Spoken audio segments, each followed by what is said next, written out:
I'm Sky Elazar, and I'm Tater. I am Matt Donlin. I am Tater. I'm Nick Raposo, and I am Tater.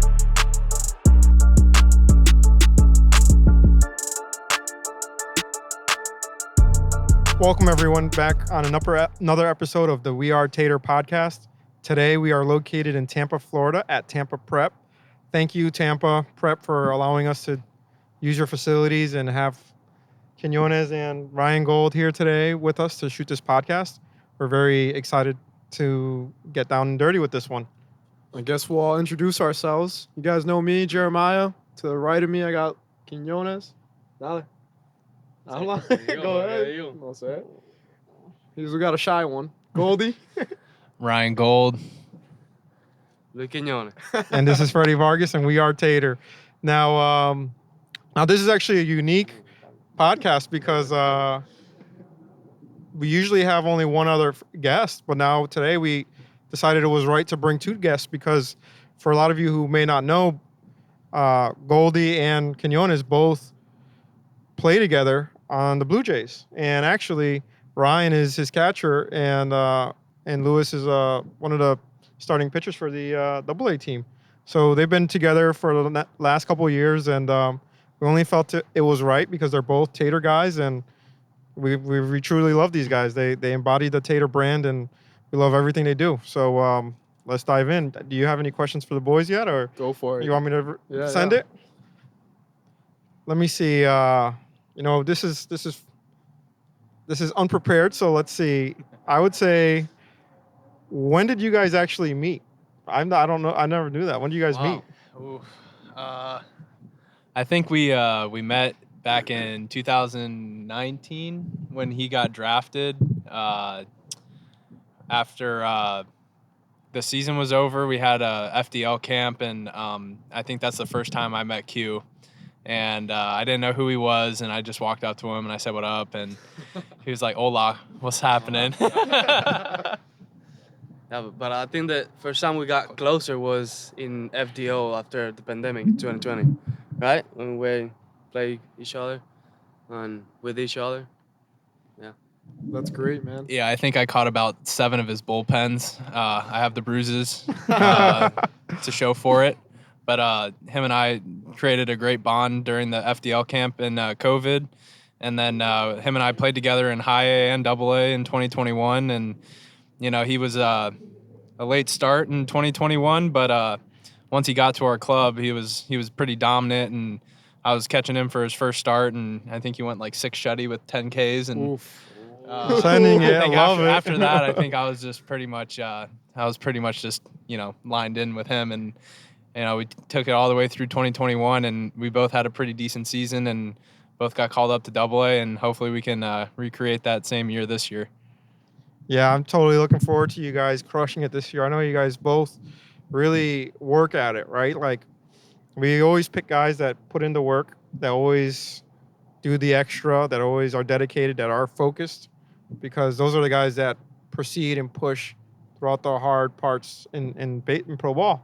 Because there are days where, it might get difficult. So we know you guys have that perseverance and persistence to keep on pushing through, and we're here to support you guys every step of the way.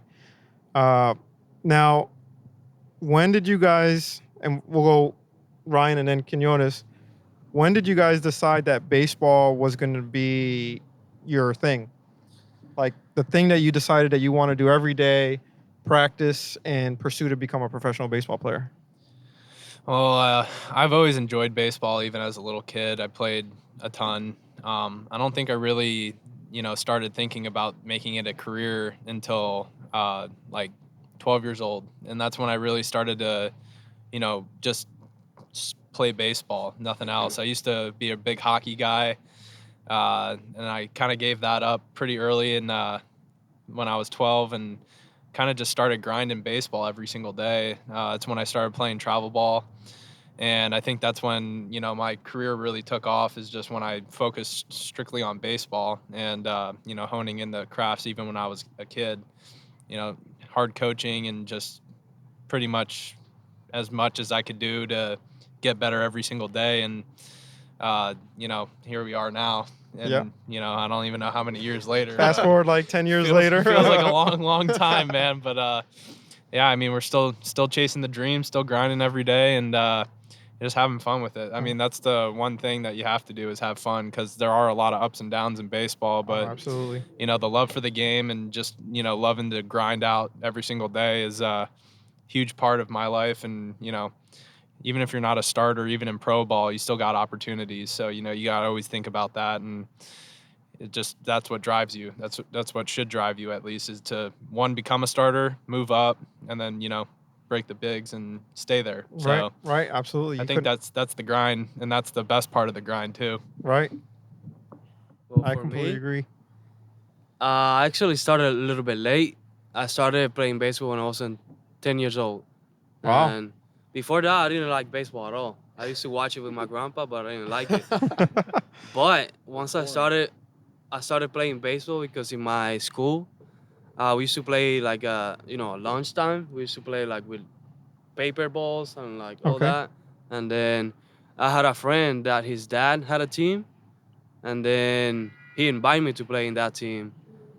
And then I started playing category 11, 12, Okay. but when I was 10. So I played 3 years in that category. Wow. And then, you know, at first it was just for fun, and then I just fell in love with the game. And then I decided that I want to do baseball for the rest of my, you know, career and everything. I think when I was like 12, I just liked it. I knew I wanted to do that for the rest of the time of my life, whenever, you know. Yeah. And yeah, it's been a good ride. Still going, baby. Still yeah. going. Still yeah. going. Oh, I Still love it. going, And it's going to man. keep on going. It's You just, already know. just the beginning, you know? And it's been fun. Yeah. This is a cool experience, man, because for those who don't know, right now we're in spring training, day one. See the boys, get to see these guys first thing. And we're extremely excited to have them on the podcast, because not only have they been with us for a while, but these guys have stories that they can tell for days. But they're part of that Tater family that is unbreakable, and something that we talked about last time with Jan, the brotherhood of Tater. So it's even cooler that we have both you guys on at the same time, in my opinion, you know? Yeah, we actually just finished up shooting some exclusive content that we'll be shooting, you know, distributing little by little throughout the season. But this is actually our first official photo shoot during spring training. I mean, we've been in business for 7 years, and it was kind of, you know, I couldn't believe it at a couple points, because I told the guys, I was like, you know, there was a time when people didn't believe that we would even have pro guys using the product. And now here we are, fast forward 7 years in Tampa, going from facility to facility, visiting clubhouses, showing off bats. And we're actually shooting our own, you know, not necessarily commercial, but some cool content to feature the guys who really support us. And we want to give you guys that same platform. Mhm. What would you say? You want to jump in with a question? Or you want me to just? Go for it. I got one lined up. I would say, what do you guys do when you guys are on the road? Like, is there a thing that you guys do together? Like, if you guys are traveling to a place, you guys find the same type of restaurant? Do you guys do the same kind of stuff? Do you guys room together? How does that work? We're not allowed to pick our roommates. Those are picked for us. But we do hang out a lot. Just talk about baseball, talk about pitching and catching, and like kind of how we're gonna go about it. You know, we talk about other stuff too. It's not just baseball, but Yeah. you know, it's you play it every day. You kind of get sick and tired of talking about it, but Right. you know, it's always a necessity to, you know, get a scouting report, or Right. you know, just try and talk over the whole week about what See you're where about you're to gonna go throw through. against the certain players Exactly. and who's hot and who's not. Exactly. Yeah. And you know, once you get up levels, the more and more you you know, move up, the scouting reports get a little bit more in depth, and you know, it takes a little bit longer to get through it all. Right. So, you know, preparation's huge. But yeah, to answer the question, you know, we try and hang out as much as possible. It's just us, you know. It's Yeah. like you said, Tater's a family, but every team you play on is your own family. You're with them for 6 months out of the year, 7 months if you include spring training. And you know, it's tough not to want to hang out with somebody, you know, like Right. that's all you have Right. really on the road. Even at home, you know, it's only people you really hang out with. Right. We room together, we do everything. Work out together, eat Exactly. together. Yeah. Literally everything. Yeah. So it gets to the point where you're just like, man, when the season's over and you leave, it's like you're leaving your family. You know, it's like you're leaving everything that you've done for the last 7 months. It's great to go home, but you definitely miss it. And then 2 months into the off season, you're like, man, I really want to get back at it. Yeah, absolutely. Yeah, I can tell you what though, that Freddie Vargas scouting report says that you can throw him a fastball right down the middle because he hasn't taken BP in 10 years. Oh man. But I got a question. So I was just talking to some of the guys who were with us before, and I asked them this in the car. And what's your favorite ballpark to hit at? Your pro career? Your favorite park to pitch at? All right, I'll go first. This is a good. I like this question. This is the first. This is the first. Yeah, this is the first. At Dayton Dragons, that's the best ballpark I've ever played in plus hit in. It seemed like you guys really made my seasons when I was playing there, so I appreciate you. But yeah, I think Dayton, Ohio, the Dayton Dragons has been my favorite ballpark to play in. That's cool. Great crowd, by the way, every single night, 8,000 plus people. That's awesome. Yeah. I would definitely have to go with Vancouver. Yeah. That's an amazing place. When I played there in 2019, an amazing place. It gets back every single game, like 7,000 people. The vibe is amazing and just enjoyable. I like that place a lot. I forgot to play there. I was pretty mad about that. One thing I actually have never played in front of like that many people, so I don't know what that feeling is like. Could you guys share that with us? Like what was that first time when you walked out? Like did you hear the people or did you just see the lights? Did you just see? Could you see people's faces? Or could you? I don't even know if there. I mean, for me, there's not a way to explain it because I feel like when I'm in the mound, I don't listen to anything. I just like everything is like in mute. And you see the people, you see the crowd, but for me, I don't listen to them unless like 2 outs, you strike somebody out, and then when you wake back to the dugout, you hear the people, like screaming and all that. But like when I'm pitching, I don't listen to I don't listen to them. You're in the zone. Yeah, The zone. yeah. There's nothing wrong with that. There's nothing wrong with that. Yeah. Have you guys ever seen the movie For the Love of the Game with Kevin Costner? Of course. Yeah, Of course. absolutely. So that scene that he's like clear the mechanism. Yeah. So that's what he's kind of talking about, yeah. where you're so locked in that you just really, it's like tunnel vision almost. Like you don't even realize people are behind you. For me, it's different because I stare this way instead of back this way. So him, it's probably a little different, but yeah, I mean, once you get into the game, the first inning or so, like you kind of, settle in and you're hearing a lot of people, but then once you get to like the second or third inning, it's kind of just, you're going at it and you just don't even realize somebody's behind you. Right. Unless you unless what he was saying, have a big strikeout or somebody hits a bomb or something like that. I have a quick funny story about my first experience with fans in the stands.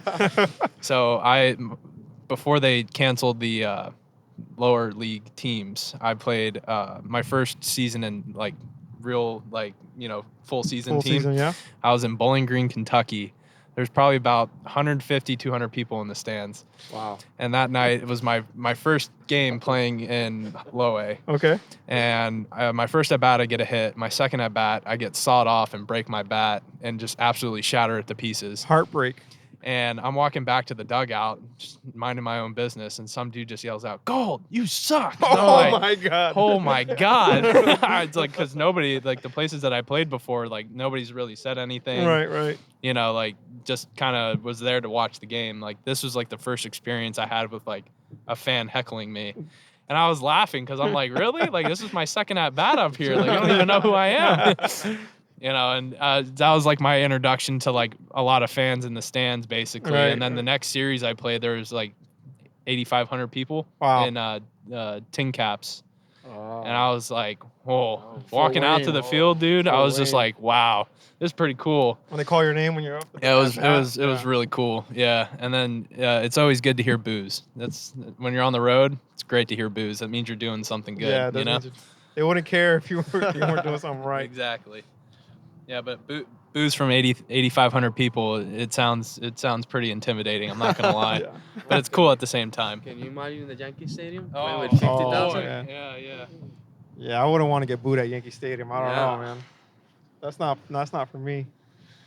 Let's see. I feel like we got a lot of questions this time. It's a little different than the normal setup. Yeah, it's a different dynamic because I want to ask something that both of you guys can answer. You know what I mean? But what's been your guys' happiest moment playing so far? From childhood to now, what has been one moment that sticks out that you guys look back and like, that was a great day? Like, you just think about it, you get goosebumps. Definitely my first outing in Pro Bowl. Yeah. Because I remember, this is a funny story. So, I've been dreaming about this moment my whole life since I was in high school. So my first outing, it was at the Rookie Bowl at Tim Pulaski in Bluefield. Yeah. So against the Yankees. So that game I didn't start it, and I was supposed to come next, after the starter, and then the starter got hurt in the first inning. Oh. So I had to warm up Come in really early. fast and then go to the Quinones. game. Yeah. Yeah, it was fast. And then, your heart start pumping really fast. And then I got in. I could not believe it. I was not thinking, I was not thinking straight. And then I struck out my first hitter I faced in Pro Bowl. So That's awesome. That's definitely great. that was a moment that I will never forget. Never forget. Love to hear it. You ready for actually. this one? Yeah. So for pretty much my whole time playing baseball, I told my mom that I'm not going to go to college. I'm getting drafted out of high school, right? Yeah. She's like, all right, sure, whatever. Like, still study and stuff, which I did, obviously. I graduated.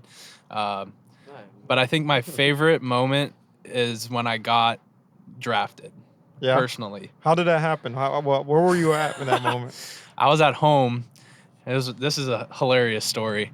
So I was at home. I was about to go to this country music festival with my friends, and we ordered a pizza. Right, my family just ordered a pizza, and literally the pizza delivery guy walked into our house the second I got drafted. Get out. So I'm in the family room with my mom and dad, and this random dude delivering pizza.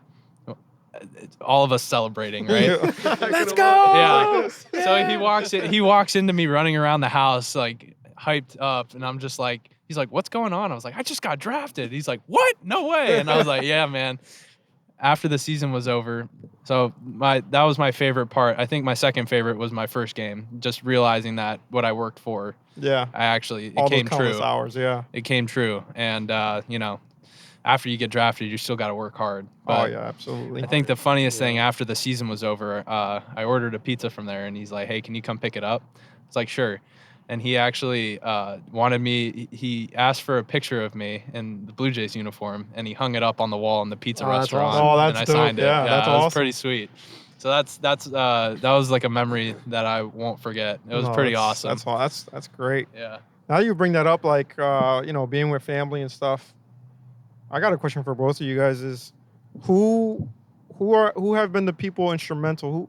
Who have been the people that have been there through your journey, right? Because a lot of people see the player on the mound or the guy at bat, right? But they don't see the people who supported. The same way for us is like people see my brother and I, but they don't see all the people that work at Tater or my parents who've been there working with me until 11, 12 o'clock at night. Who's been there for you guys and how do they motivate you? Well, obviously, I'll start off with my family. Yep. My mom, my dad, and my brother, they've been everything to me. Motivational wise, trying to keep my head on straight during Yep. the bad times and Yep. celebrating me on the good times and never being negative. I Right. think that's the huge thing is that, a lot of people have their own opinions on how you're supposed to play or how you're supposed to do stuff. And I'm sure you guys went through the same thing and still are. absolutely, man. All the But time. I think it's just the positivity from the people that are closest to you that really keeps you motivated and keep going every single year and striving to be your best. But I think my dad, obviously, countless hours of BP, soft toss, Yeah. whatever. My brother, I played on the same team as him my whole entire life. He pushed me to be better every day. I try to be better than him, and Was he tried to older be than you, better. or you guys? Yeah, he's older than me.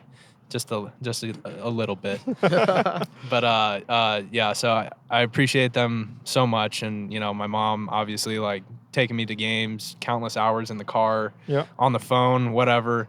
I still talk to my dad after every single game. It doesn't matter what time it is. He'll call me right after the game love to and hear it. try and go over my at-bats or, you know, something that happened during the game, and he's asking questions on, like, what was I thinking and stuff Right. like that. And obviously my girlfriend, Taylor, you guys met her. Yep. She's awesome. You know, she's my rock. She's great. Always there supportive for me. And, you know, it's always nice to have people in your corner that are never going to, you know, never going to do you wrong. Right. And it's always great to know that those people are there. Yeah, you can't live without them, right? Yeah. It's got the heckling fans, the hard yeah. times. It's always nice to see some friendly faces in the stands too, Right, you know. right. But all the coaches too, I appreciate everybody. So thank you guys. What about you, Q? So for me, the person that have always been there with me was my mom. You know, single mother.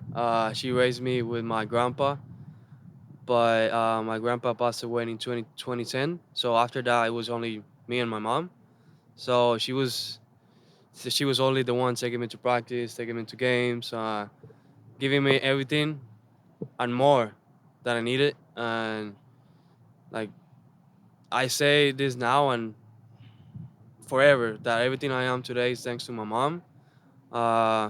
Yeah, I love to hear it. she even when I started playing baseball at 10, and then when my grandpa passed away, we used to go to the field together. She would like. By that time, I was playing shortstop on third base. She used to, without knowing anything about baseball, she used to hit me ground balls, throw me like that's, BP. That's all. That's a real Yeah. baseball mom right there. And yeah, I gotta say one more thing. yeah. I mean, there's not much to say. Like, I'm everything I am today thanks to my mom. So You got me Yeah. teary-eyed, bro. I'm about to cry over here. We love our moms. Yeah. My mom taught me how to catch too, so thank you, Sherry. I appreciate that. And yeah, no, you go. she taught me everything I know about catching so far, so I appreciate it. That's great. Yeah. Let me say this part in Spanish. So when my mom Go. saw the video, Yeah. she Ahí, can mete understand. mano. So, pregúntame la pregunta en español, so que ella pueda entender. So, que quería preguntar, ¿quién eres una persona en tu vida que te apoya, que te está ahí contigo todos los días, cuando los días son difíciles? ¿Quién te motiva en los tiempos duros? So, lo que yo dije fue que todo lo que yo soy, ¿verdad? Se lo debo a mi mamá.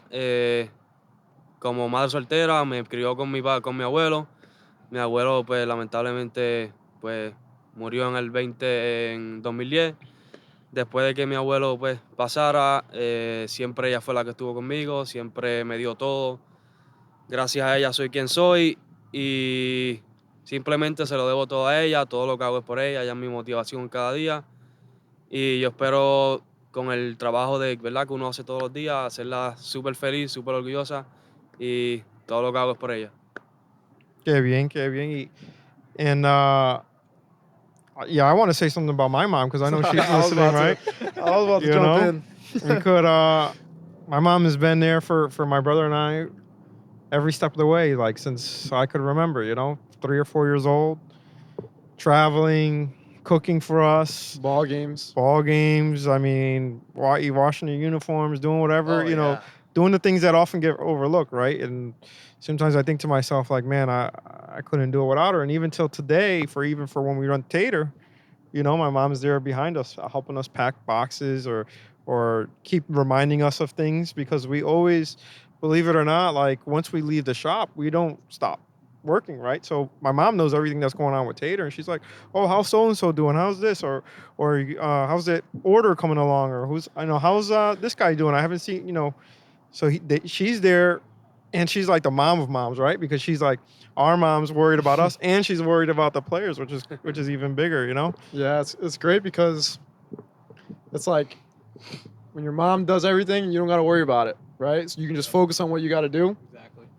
That's how our mom is. We're lucky because we got to show up every day just like you guys do and do what we got to do for Tater and continue to grow. And as we bring in more guys like you guys, continue to keep building relationships that we want to build. And we're lucky that our mom helps us out in the way we do, because it makes things a lot easier. It could be a lot harder if it wasn't that way. Yeah, I don't think many moms will allow somebody to start a company in their house and take over the entire house to make baseball bats. The entire garage, basement, and all. We had sawdust everywhere. It was different. So Yeah, right. So now I don't know if we mentioned this, but I always like to ask this question, like because I don't know all the time, right? When was the first time you saw a tater, felt a tater, used a tater, and or if it was somebody that talked to you about it, who was it, or tell us about that day. Whoever wants to go first. First time I saw Tater was, when one of my teammates, Adrian Ramos, The GOAT, man. I love that kid. Adrian. Hey. He's at the Navy now, right? Yeah. Is he? He joined the Navy, yeah. Oh wow, I didn't know that. That's I didn't know either that. Yeah. Oh, did I spill the beans? You Adrian, I'm sorry. We might have to edit this out. So first time I saw Tater was with him because Freddie went to Bluewater to bring his gloves, and then I saw Tater and I was like, "It's a really good gloves." So then after that, I liked them a lot, and like 2 years later, I'm part of the Tater family. Yeah, that's right. Let's not forget, like, I was looking a little scruffy during spring training because it was like we were traveling for like 2 weeks. You gave me a quick little shape up so I can look the part. The barber here too. Yeah. My side hobby. Yeah. The first time I saw Tater was in 2019 when I was with the Lugnuts. Lanty and Dalo had a shipment of bats come in. And I just looked at the name and I was like, Tater, that's a sick name, man. And, when they were hitting, and we know how Dalo hits and we know how Lanty hits, that bat sounded real nice, right? Yeah, yeah. So I was like, man, that's a sick company name, And they're like, yeah, small company. I was like, okay, cool. And then after that season, I actually moved in with Taylor in New York. I remember that, yeah. And I was training at Game On 13 with Steven Figueroa, Yeah, another boy. Tater guy. You're welcome, Figgy. And he had Buddy. Tater. He had Tater too. Yeah. And I didn't know him at the time. I just met him, and I was like, "Hey, you swing Tater?" He's like, "Yeah, man. The company's literally like 45 minutes from here." I was like, "No shot, dude." I just heard that in his voice. Yeah, exactly. Yeah, you can't not talk Yep. about him I without love hearing him Figs. talk. He's awesome.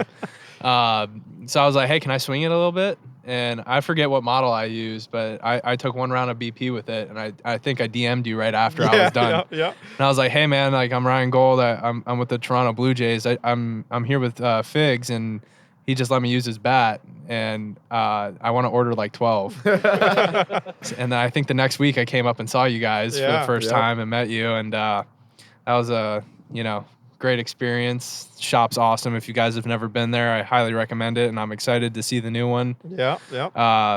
Appreciate But, that shout out, man. Yeah, man. Yeah, it's big things coming, and we're all happy about it. And I've enjoyed every second with you guys, and appreciate it's really nice to have easy people to talk to, and you guys work extremely hard and get our equipment to us in a very, very timely manner. I've never experienced that even with my agency, So it's been a great 3 years now? Yeah. 3 years? More or less, yeah. Jeez, man. It's time flies, It man. I does. still It actually does. remember when you came into the shop There for because hours. Yep. Yeah. We I was went in there through- for like 3 hours, I remember, think. yeah. You guys you were like, do you want to eat lunch? And I was like, yeah, sure. What are we having? I don't Yeah, it know. was I think we probably ordered pizza that day, right? I think it was pizza, yeah. And then we did lunch that other time when you guys were mid-season. I think it's Hartford. Yeah, versus Hartford. yeah. Yeah. Oh, I remember that one. Yeah. Good. Yeah. So the Hartford Yard Goats are about 35 minutes away from our factory in Waterbury. So went to go pick you guys up, and you guys came down, spent a couple, 2 or 3 hours with us, and Yeah. we got lunch. It was night game that day. We grabbed a quick lunch. Quinones went to the shop for the first time to see what it's like. Oh yeah. But Amazing.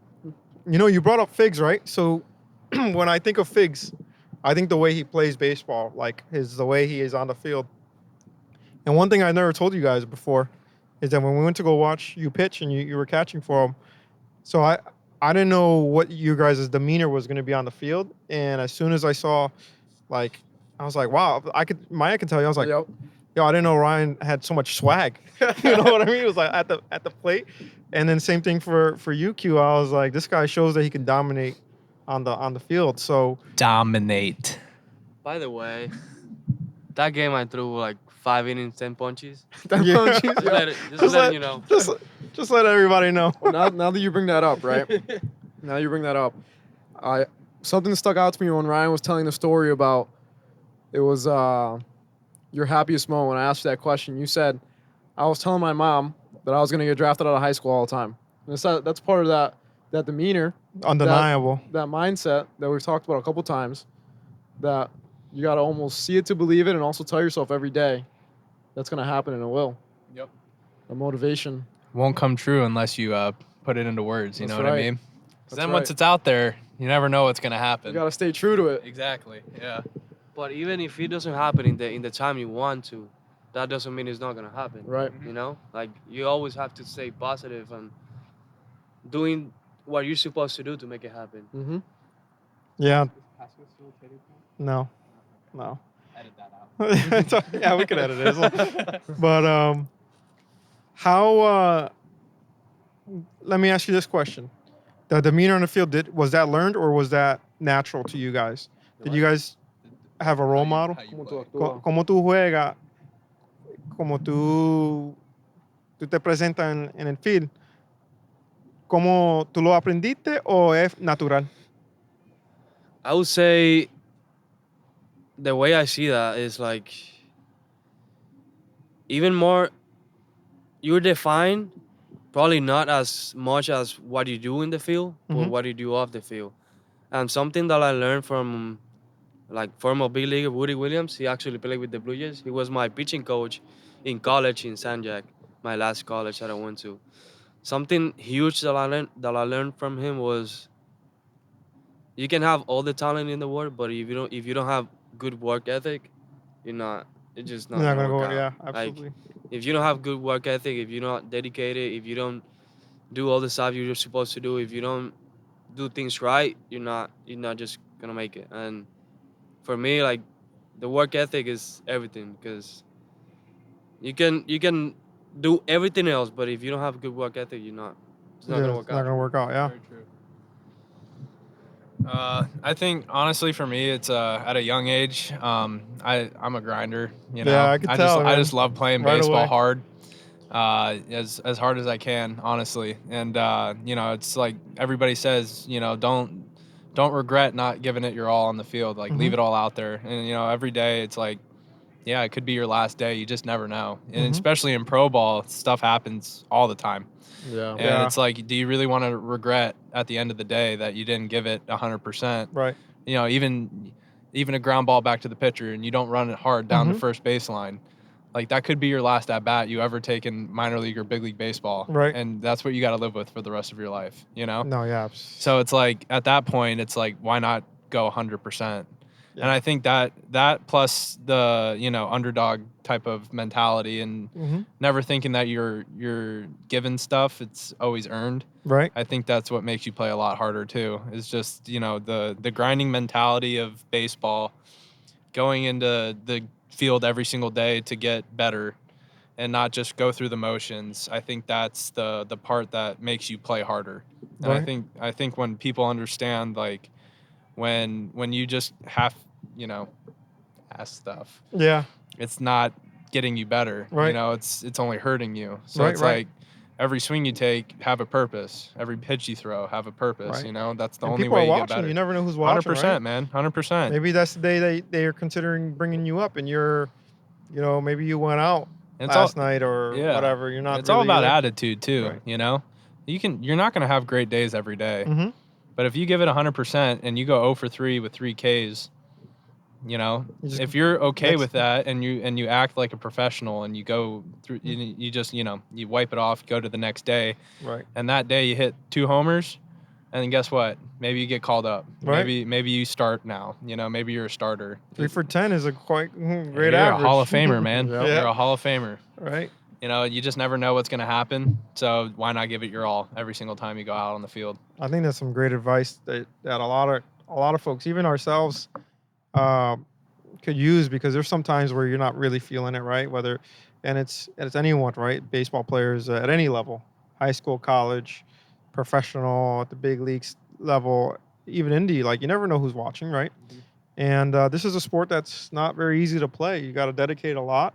It's not like you can perfect one thing. You have to be good at a lot of things, and you have to stay healthy, right? So it's like the persistence. What would be one thing? What's one thing in your guys' routine? It could be, do you guys cook for yourselves? Do you guys meal prep, or do you guys, like to wake up early, or you guys always run? Or what is that one thing that you know that you do that helps you persist? And you know what? Sometimes it's things like, for some people, working out is like that medicine that they need to like forget things, right? Or the tough parts. So what is something that you do that positively impacts your game? And it could be mental health, it could be physical health, it could be nutrition, it could be anything. But what is that one thing that maybe you can tell someone at your level or even college that could probably use that as a benefit? Honestly, a personal routine is huge, and that's kind of what you start learning in pro ball right when you get there. You have a structured schedule and all, but you have to create your own stuff at the same time. Right. And that doesn't mean you have to go above and beyond every single day to, do whatever.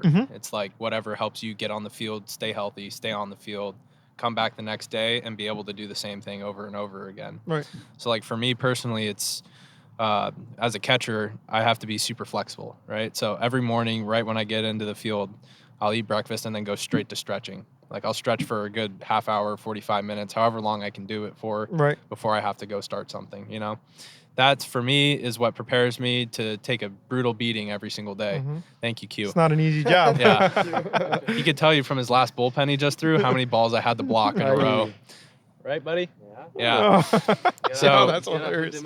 Exactly. Yeah, It's all up here too, man. It's a big mental. It's a mental game. Right. People don't realize it earlier in their life because it's fun. Yeah. But like at the stage we're at now, it's a mental grind, more physical grind, obviously, but it's more of a mental grind because one, you gotta, prepare yourself physically every day to perform, but then you gotta mentally prepare yourself for the good and bad, indifferent, whatever you go through.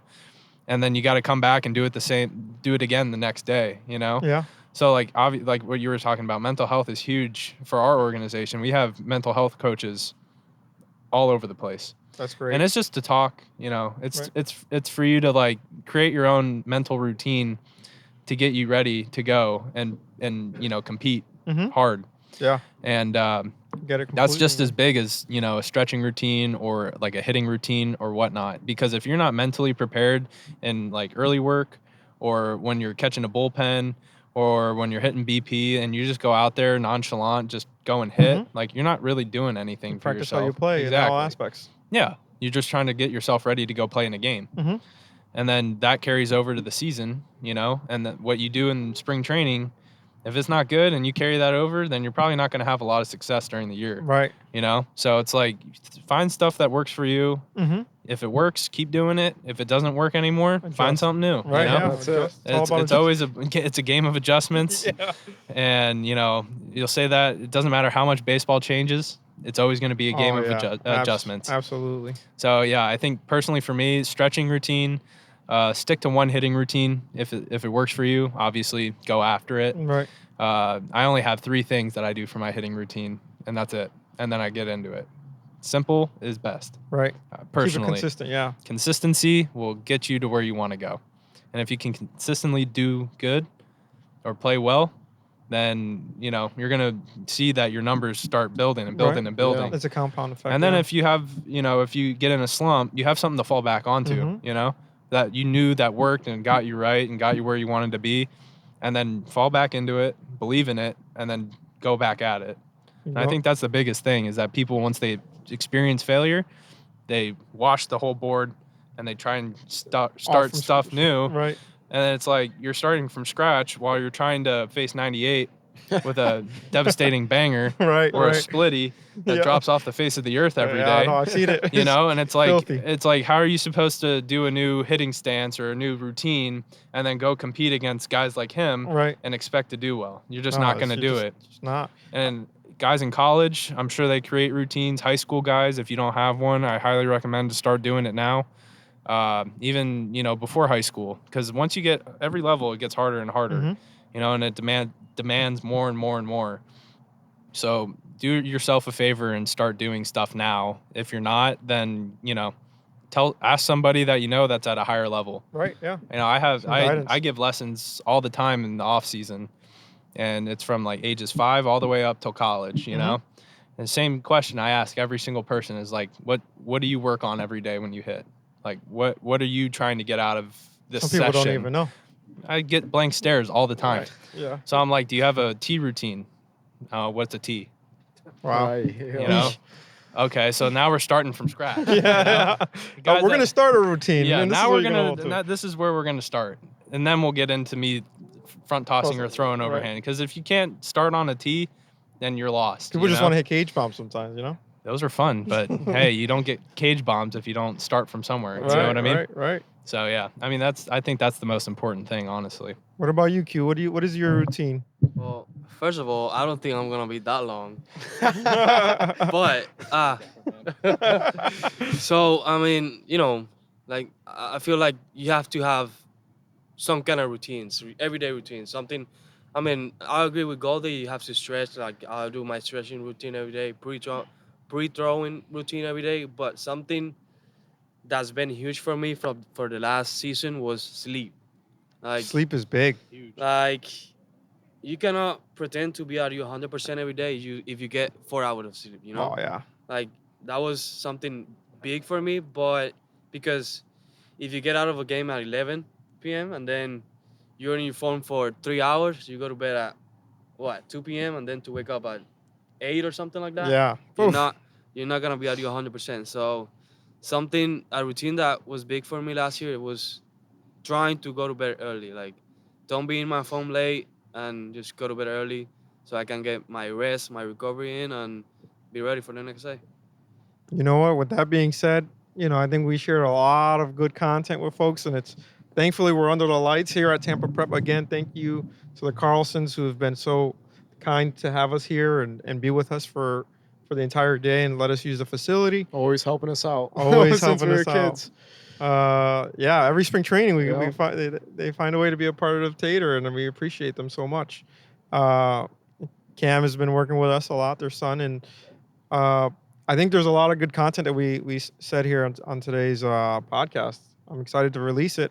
I know it's getting a little late for you guys. You guys got a game tomorrow, so let's wrap it up. Is there anybody have any final thoughts or remarks? I just want to say thank you to you both for everything that you do for me and making me a part of the Tater fam. And I'm always happy to be here and help you guys out any way possible. Appreciate you. And I'm excited for the years to come with you guys. Awesome. Same. Love it. Looking forward to it. I want to say thank you guys too.